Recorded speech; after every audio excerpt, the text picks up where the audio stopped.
आदाब, ये आकाशवाणी है। खबरों के साथ मैं अर्जुमंद अली खान।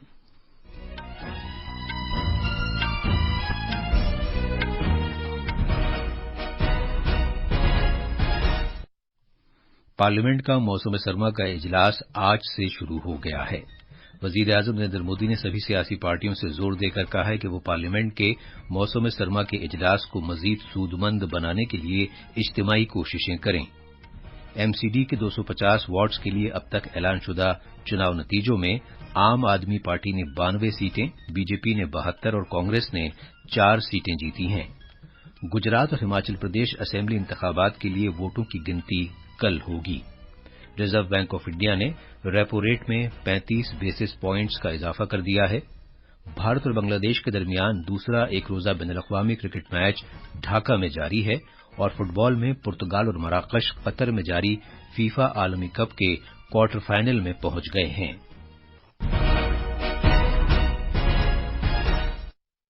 अब खबरें तफसील से। पार्लियामेंट का मौसम सरमा का इजलास आज से शुरू हो गया है, जो इस महीने की 29 तारीख तक जारी रहेगा। मौसम सरमा के इजलास के दौरान 23 दिन की मुद्दत में 17 नशिस्तें होंगी। पार्लिमानी उमूर के वजीर प्रहलाद जोशी ने कहा कि हुकूमत कानून साजी और दीगर उमूर पर तामीरी अंदाज में बहस मुबाहिसे की उम्मीद कर रही है। ये पहला इजलास है जिसके दौरान राज्यसभा के चेयरमैन नायब सदर जमहूरिया जगदीप धनखड़ ऐवान बाला में कार्रवाइयों की सदारत करेंगे। वजीर आजम नरेंद्र मोदी ने सभी सियासी पार्टियों पर जोर दिया है कि वो पार्लियामेंट के मौसम सरमा के इजलास को और ज्यादा मुफीद बनाने के लिए इज्तिमाई कोशिशें करें। आज सुबह पार्लियामेंट हाउस कॉम्प्लेक्स में नामानिगारों से बात करते हुए जनाब मोदी ने सियासी पार्टियों से अपील की कि वो नौजवान अरकान को बहस मुबाहिसे में हिस्सा लेने का मौका दें, जिससे उनके मुस्तकबिल को एक समत देने में मदद मिलेगी। वजीर आजम ने कहा कि मुल्क को नई बुलंदियों पर ले जाने को मलहूज़ खातिर रखते हुए इजलास के दौरान अहम फैसले करने के लिए कोशिशें की जाएंगी। जनाब मोदी ने इजलास को अहम करार देते हुए कहा कि ये ऐसे वक्त हो रहा है कि जब भारत ने G20 की सदारत संभाली है और मुल्क अमृतकाल में दाखिल हो गया है। जनाब मोदी ने कहा कि G20 दुनिया को भारत की सलाहियत और कुव्वत दिखाने का एक मुनफरिद मौका है। वजीर आजम नरेंद्र मोदी ने इस यकीन का इजहार किया है कि राज्यसभा नए चेयरमैन जगदीप धनखड़ की क़यादत में नई बुलंदियों को छुएगी। राज्यसभा में मौसम सरमा के इजलास के पहले दिन उनका खैर मकदम करते हुए वजीर आजम ने जनाब धनखड़ को मुबारकबाद पेश की। जनाब मोदी ने कहा कि जनाब धनखड़ की जिंदगी सबके लिए हौसला बख्शने वाली है। उन्होंने कहा कि नायब सदर जमहूरिया का ताल्लुक एक किसान कुनबे से है और उन्होंने एक सैनिक स्कूल में तालीम हासिल की। उन्होंने कहा कि किसान और जवान दोनों की खूबियां जनाब धनखड़ में मौजूद हैं। जनाब मोदी ने कहा कि राज्यसभा भारत की सबसे बड़ी ताकत है, क्योंकि मुल्क के बहुत से वज़ीर आज़म ने इस ऐवान के अरकान के तौर पर काम किया है। उन्होंने नायब सदर जमहूरिया को किसान पुत्र बताया और कहा कि उन्हें कानूनी मामलात का काफी इल्म है।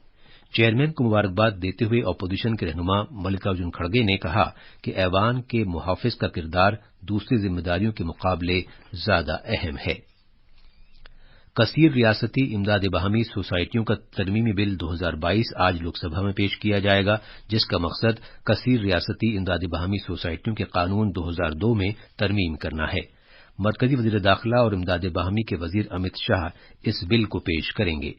समंदर में कज़्ज़ाक़ी की रोकथाम से मुताल्लिक़ बिल 2019 भी ऐवान में गौर और मंजूर किए जाने की खातिर पेश किया जाएगा। वजीर खारजा एस जयशंकर इस बिल को पेश करेंगे, जिसका मकसद समंदर में कज़्ज़ाक़ी की रोकथाम के लिए खुसूसी बंदोबस्त करना और कज़्ज़ाक़ी के कसूरवार अफराद को सजा फराहम करना है। म्युनिसिपल कॉरपोरेशन दिल्ली एमसीडी के अब तक के नताइज के मुताबिक आम आदमी पार्टी 92, बीजेपी 72 और कांग्रेस ने 4 सीटें हासिल की हैं। रियासती चुनाव कमीशन के मुताबिक आम आदमी पार्टी 45, बीजेपी 28 और कांग्रेस 5 नशिस्तों पर सबकत लिए हुए है। 250 वार्डों के लिए इस महीने की 4 तारीख को वोट डाले गए थे और लगभग 50.48% अफराद ने अपने हक राय दही का इस्तेमाल किया था। ये खबरें आकाशवाणी से नशर की जा रही हैं। गुजरात और हिमाचल प्रदेश असेंबली इंतखाबात के लिए डाले गए वोटों की गिनती कल की जाएगी। गिनती 8 बजे शुरू होगी। मैनपुरी लोकसभा सीट और 5 रियासतों में 6 असेंबली हलकों के ज़िमनी इंतखाबात के लिए डाले गए वोटों की गिनती भी कल होगी। ये असेंबली हलके हैं उत्तर प्रदेश में रामपुर और खतौली, ओडिशा में पद्मपुर, राजस्थान में सरदार शहर, बिहार में कुढ़नी और छत्तीसगढ़ में भानु प्रतापपुर। इंतखाबी कमीशन ने खुशउस्लूबी और पुरअमन तरीके से गिनती को यकीनी बनाने के लिए वसी इंतजामात किए हैं।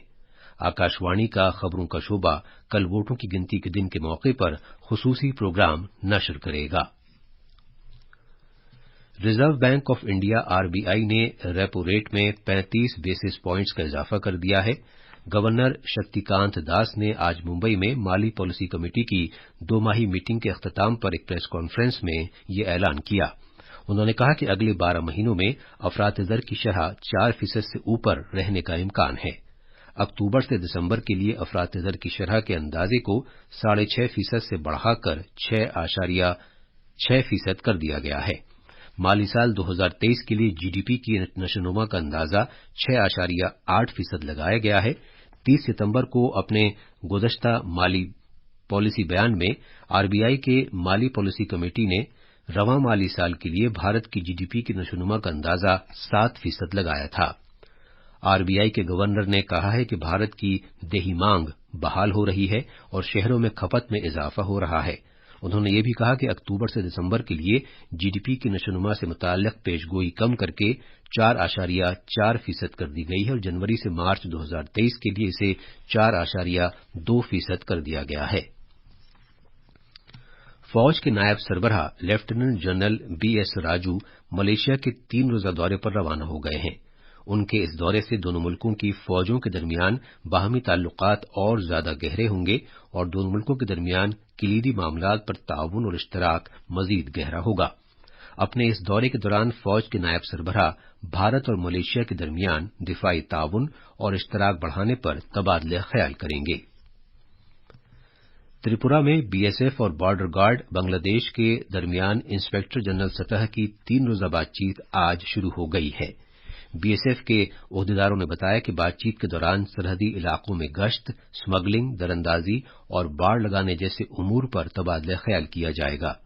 ओहदेदारों ने मजीद बताया कि त्रिपुरा, मिजोरम और मेघालय फ्रंटियर्स के बीएसएफ के इंस्पेक्टर जनरल सतह के अफसरान और बॉर्डर गार्ड बांग्लादेश के जनूब मशरकी और शिमाल जनूबी इलाकाई कमांडर्स बातचीत में हिस्सा ले रहे हैं। आज मुल्क भर में मुसल्लह अफवाज का फ्लैग डे मनाया जा रहा है।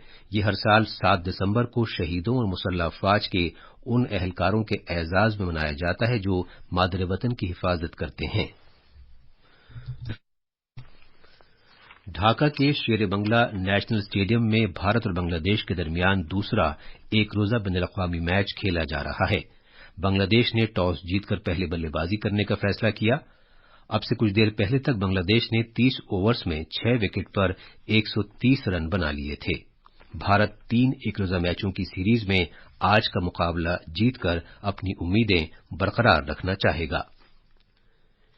फीफा आलमी कप 2022 में कल रात कतर के लुसैल आइकॉनिक स्टेडियम में खेले गए प्री क्वार्टर फाइनल मैच में पुर्तगाल स्विट्जरलैंड को 1 के मुकाबले 6 गोल से हराकर क्वार्टर फाइनल में पहुंच गया। अब क्वार्टर फाइनल में उसका मुकाबला मराकश से होगा। इससे पहले कतर के एजुकेशन सिटी स्टेडियम में खेले गए एक और प्री क्वार्टर फाइनल मैच में मराकश ने स्पेन को पेनल्टी शूट आउट में 0 के मुकाबले 3 गोल से हराया। मराकश पहली मर्तबा क्वार्टर फाइनल में पहुंचा है। आखिर में खास खबरें एक मर्तबा फिर। पार्लियामेंट का मौसम सरमा का इजलास आज से शुरू हो गया है। वजीर आजम नरेंद्र मोदी ने सभी सियासी पार्टियों से जोर देकर कहा है कि वो पार्लियामेंट के मौसम सरमा के इजलास को मजीद सूदमंद बनाने के लिए इज्तिमाई कोशिशें करें। एमसीडी के 250 वार्ड्स के लिए अब तक ऐलानशुदा चुनाव नतीजों में आम आदमी पार्टी ने 92 सीटें, बीजेपी ने 72 और कांग्रेस ने 4 सीटें जीती हैं। गुजरात और हिमाचल प्रदेश असेंबली इंतखाबात के लिए वोटों की गिनती कल होगी। रिजर्व बैंक ऑफ इंडिया ने रेपो रेट में 35 बेसिस पॉइंट्स का इजाफा कर दिया है और भारत और बांग्लादेश के दरमियान दूसरा एक रोजा बैनुल-अक़वामी क्रिकेट मैच ढाका में जारी है। इसके साथ ही खबरों का ये बुलेटिन खत्म हुआ।